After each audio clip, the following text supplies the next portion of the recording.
Welcome and thanks for listening as we explore the 7 domains of exploring. I'm Dr. Kirtley Jones from Obstetrics and Gynecology at the University of Utah, and I've been an explorer into women's health. And I think every birth is a scary adventure for mom, the baby, and for me. Anyway, so that's my exploring terror moments. Anyway, we're going to talk about the emotional domain of exploring. The beginning of exploring is curiosity and novelty-seeking. And are you a neophobe, meaning you don't really like anything to change and you like your oatmeal the same every morning? Are you a neophile, willing to try out some arugula on your pizza? Or a neophiliac? I think my food analogy isn't going to take me to a good direction there, so let's just forget that. But you could figure what neophiliac means. But what are the character traits that separate novelty-seeking from true exploration? Now, some studies have suggested that there are significant health and strength benefits for men and for women that come from being an explorer, whether you adventure worldwide or take a deep dive into new knowledge. And this may come from the character traits that are seen in true explorers, and that curiosity, of course, persistence, a powerful, positive character trait, and self-transcendence, the ability to be involved in something bigger than yourself, which takes you out of yourself. So with me is my co-host and physical and cognitive explorer, Katie Ward. She has a doctorate in nursing practice, and she is a world explorer, and she is well into the adventure that is a PhD in anthropology. Yes, I am definitely an explorer in all kinds of realms. And I was thinking about the emotional aspect of that and where it comes from. And sometimes for me, exploring comes from being really attracted to something. Like, for example, I took up playing the bagpipes because Katie, I didn't know this. Do you like bagpipe at home? Oh my God. I gave it up when I was pregnant with my daughter, but I did play for years. And it was really just, I heard the bagpipe band play and I'd always liked them and they were there. And I was like, I want to learn to play. And I didn't give much thought to the amount of dedication that was involved in, learning an instrument and practicing. And then once I was able to play it, band practice and performances. But that grew from just that passion of like, oh, I love this. I want to do it. Yeah. I've also explored because I was running away from something. So sometimes I'll plan a trip if I'm need to distract myself from a broken heart or something like that. So I think exploring for me, comes from a different place of emotion. Yeah, it's often an emotional drive, and you don't think about thinking about exploring. You think about how you're feeling and how it gets you going. And well, to help us think big about exploring and the emotional aspects is Dr. Steve Boyer.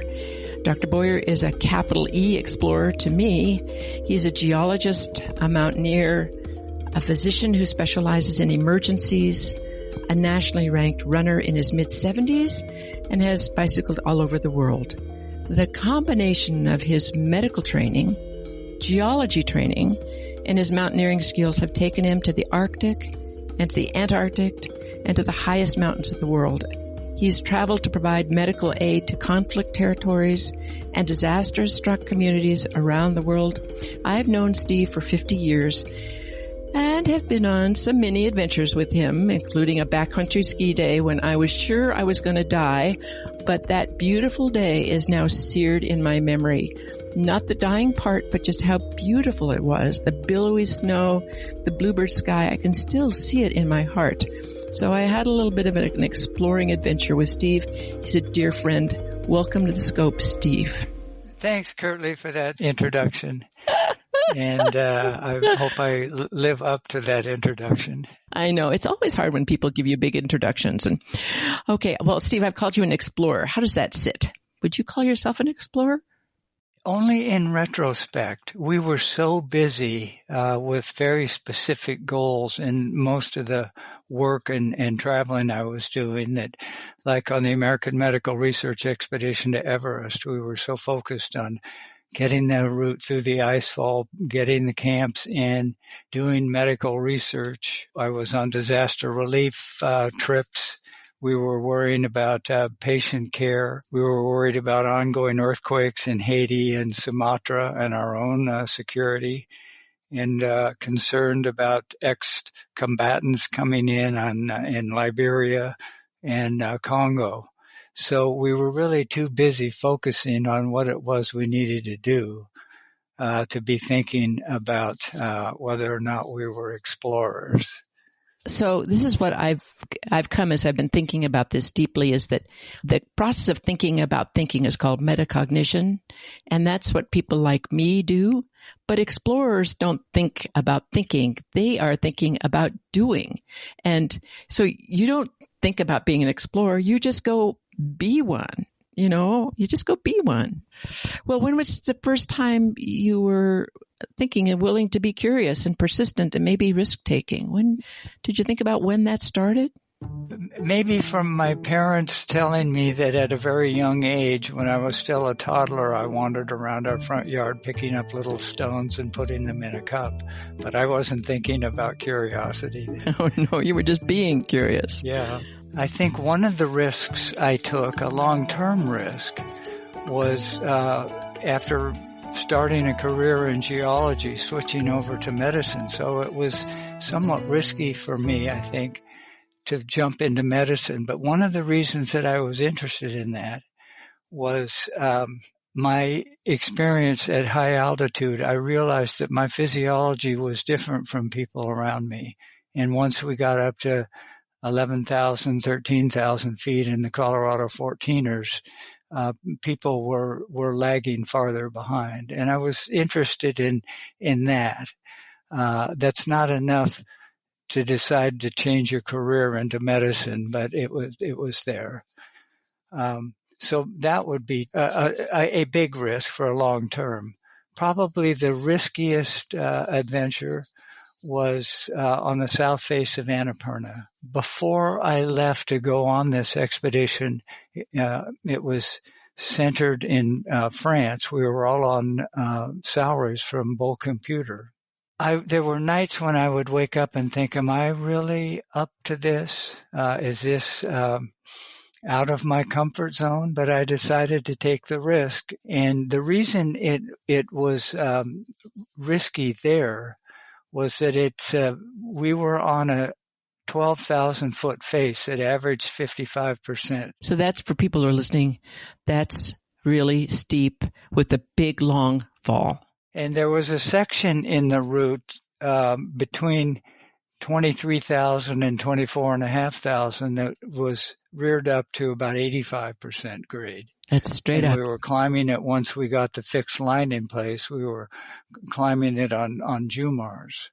Turns out that I was the only one who thought of wearing a helmet, despite the fact that little pebbles were coming down, frequently. So there were risks, I think, were greater for the other climbers than they were for me. But there were lots of snow coming down every day. I think the risk of an avalanche was pretty low, but the south face of Annapurna, doing the first American ascent of that route, was probably the most dangerous. Well, you're here today, so of all the scary things or difficult situations you put yourself in, you have survived all of them. But at some point, did you say, I think this is enough? Enough is enough for this particular kind of thing? Emotionally, so was there a time when your heart said, or your emotional said, I shouldn't do this anymore? There was a very specific time.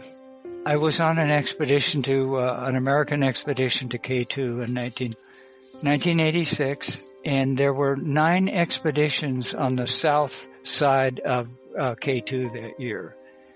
Every expedition had a fatality, and we had the first 2 fatalities in an avalanche. And there was so much going on there. We became med central. There were people coming by seeking medical advice, and I was offering it, and there was another physician with us as well, and we could help out. But once that had happened, it actually didn't change me just then. I didn't really make the decision not to continue doing Himalayan Karakoram climbing at that point in time. But when I came home and spoke with Giselle, Al Pennington was one of the people who died, and he and I were the only fathers on the expedition. And I spoke to her, and I asked her if she would like to see photographs we took of Al after the accident. And I had taken these photographs because I thought she needed some closure, and she could decide to see them or not. She didn't want to see them. But their oldest son, who was 11 years old, Jed, told me he wanted to see them. So I memorized ahead of time what I wanted to tell him before I put up each slide. And he came over and we went through the whole thing. He went back and told his Mom, you got to do this. It's very helpful. So she came by and did the same thing. And they were seeing a group in Portland, helping children and families deal with losses, the Dougie Center. But the Dougie Center was never enough, and Jed was spiraling the drain. He was angry. He was sad. This is 2 or 3 years later. And he was involved in a drive-by shooting attempt that, thank goodness, it failed. And he ended up in the state penitentiary. And he was there for a year before he made the decision personally. He told me later that he was the one who was going to have to get himself out with his good behavior. And after he got out, I sat down with him for lunch a couple of times. And he was in his early 20s by then. I felt like I was sitting across the table from someone who was in his 40s, what he'd gone through. And I eventually lost touch with the entire family.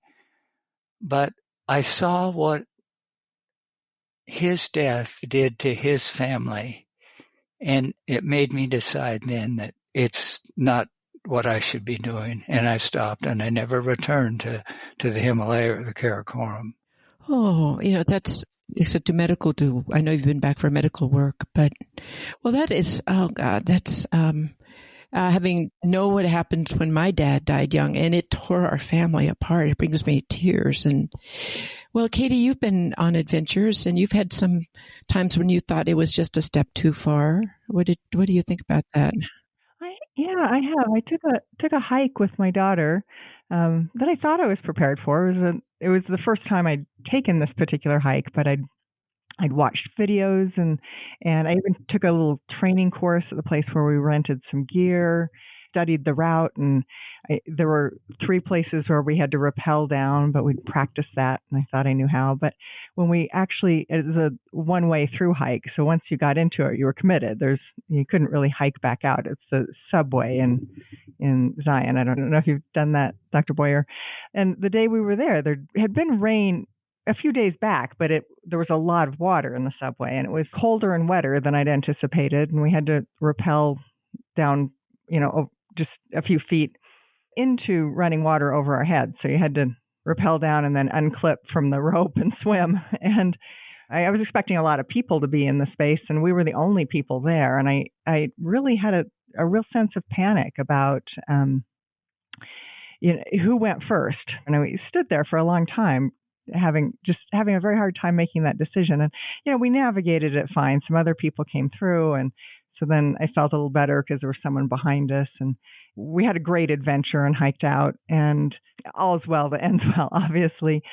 But I, like you, I sort of sat with that, anxiety afterwards a lot, thinking that could have gone much worse. And in fact, weeks later, somebody did die exactly in that same section, and I know exactly how. And sometimes, you do things that you're doing them just for fun, but there is some risk. And then later that risk sort of seems like it, the anxiety about it compounds. And I relate to what you're saying, Dr. Boyer, about. Well, I think this concept of what's an experience that's transformative, where you make a decision about who you are and what's important to you, and do you do this again, or do you seek for more difficult things? There is this self-transformation that's part of the exploring phenomenon. When they've studied people who do exploring, that's being something, taking on something bigger than yourself. And I don't know, Steve, if have you got some thoughts about when you've felt transformed, or an experience that's taken you out of yourself? Any one of the disaster relief missions, we were part of a team, and it took me out of myself. And if I was team leader, the first thing I would do when I hit the ground was assess the resources for referrals from our mobile clinics, because usually with Medical Teams International, we would set up mobile clinics in rural areas or out in the desert. And the resources were often in the city where we would arrived, like in Darfur, in Sudan. We arrived in El Janina in West Darfur. The first thing I did is I interviewed with all of the MSF people. They tended to be working in the hospitals. And in that case, there were other NGOs it was worthwhile knowing about. There was a Pakistani ophthalmologist that we could send trachoma patients to, for instance. And so we got to know all of the NGOs, and then we went out in the desert and got to know the people running a minor hospital there. It turns out one of them was terribly corrupt, we later found out. And then whenever we had a chance to assess other resources, we did. We drove across the border into North Darfur from West Darfur to evaluate the OBGYN setup that was run by MSF as well. But one of the problems, having done that, because we wanted to refer people with GYN problems there, one of the problems was someone saw that we had crossed this border into another part of Darfur without their permission. And they said that if we did that again, they would renege our license for working there as an NGO. So that was a problem. So that's definitely being a team lead in a very, very difficult situation. Takes you out of yourself, and you become part of something so much bigger. I mean, you're not just Dr. Boyer. You're now the team, and how does the team function? And it's a total expansion of yourself, but you lose yourself too sometimes. You lose as you're trying to make a bigger team. And cognitive explorer, meaning you don't just go do things, you learn new things. I think learning is its own exploration, right? And I would recommend, learning at any time. I think, some of the adventures we've been talking about is a kind of physical learning, but as those become maybe too risky to do, or just physically, your body can't quite manage that, but continuing to learn to take up something new it's a hugely rewarding kind of exploration, whether it's, learning a new, craft or a new cooking technique. I'm not sure I'd recommend a late in life PhD to everybody, but it's been a lot of fun for me. And just, you're describing a vacation or not a vacation, maybe it was more of an expedition, but you're seeing animals behave in a way that's maybe the opposite of what you'd been taught that they do. And so that's, I think that's remarkable. It's kind of exciting and energizing, and in the same way that perhaps mountain climbing is to other people. I am exploring one by one the medical trips I made to Africa and writing them up with the hopes and intentions of writing a book. I think that the easiest thing for me to do would be to just take out the interesting patients that I saw. They may be interesting because of the disease they had, or they may be interesting because of the story that came with the disease. And this wasn't just in Africa. And so I may do this for all the countries I've visited. It's over 100 now, with counting territories. But a typical, one that jumps out, I say it's atypical, was not in Africa, actually. It was in Nepal, where Priscilla is my wife, we set up a rescue clinic for the Himalayan Rescue Association in Manang at about 13,000 feet. And one of the patients I saw one day was this elderly woman who had come by, and she wanted me to remove 3 gangly, non-functional teeth that were probably interfering with her ability to gum chew anyway. I had a complete dental kit with me, and I did the extractions and put her on a course of penicillin. But before I sent her on her way, I asked her through an interpreter where she was headed and why. And she was elderly, and she was on her way to a village called Pisang, about a 4-hour walk each way for her. And it turns out that her son had been the head lama of Pisang, and he had died 4 years before. And now a young boy who's 4 was recognizing his clothing over someone else's clothing when presented them, and he was recognized as a reincarnate lama. And so she had come by the clinic to have these unattractive looking teeth pulled before she went down to Pisang to meet her reincarnate son for the first time. I don't hear that sort of story in Portland emergency departments. No. In your work as the ER doc in Portland, you're not going to get that story every day. But Steve, you have been a journaler. You have kept your journals. You've kept rocks from everywhere you've been, but you've written down. You've been quite conscientious whenever you've gotten back from some exploring in terms of keeping a journal so that you could go back to that. That's very helpful right now. And I've just gone through my journal for Liberia. We were there right as the ex-combatants were coming in. And it's really been helpful to have the journal to make sense of the patients and the frightful political scene going on there. Yeah. Katie, do you keep a journal? I don't. I was just thinking I should start that, but it has not been a lifelong habit. And do you take photos?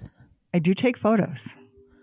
I mean, I think about as we get older, thinking back, Steve, on this one day of skiing that we did when I think I was in college, not in medical school yet, but when it was so scary for me, but it was so beautiful. And, there are lots of things I've forgotten about my 4 years at university before I went to medical school. But this one day is so powerful in my mind. But there are lots of other things that I want to remember that my adventure memory, might lose. So I think keeping a journal would be great. I have a habit of, if I've been on an exploration, either cognitive or physical, that's powerful for me, I go over it day by day, minute by minute, everything I can remember. Every day I try to run through the entire series for the trip. And then I do the next day, and then I do the next day, and then I do the next day, trying to imprint those memories. But I think it would be a lot easier to write it down. Or record it. I think, Curtly, you were doing podcasting before it was such a big thing. And I think one of the things I admire so much about you is the effort you put into communicating and helping people.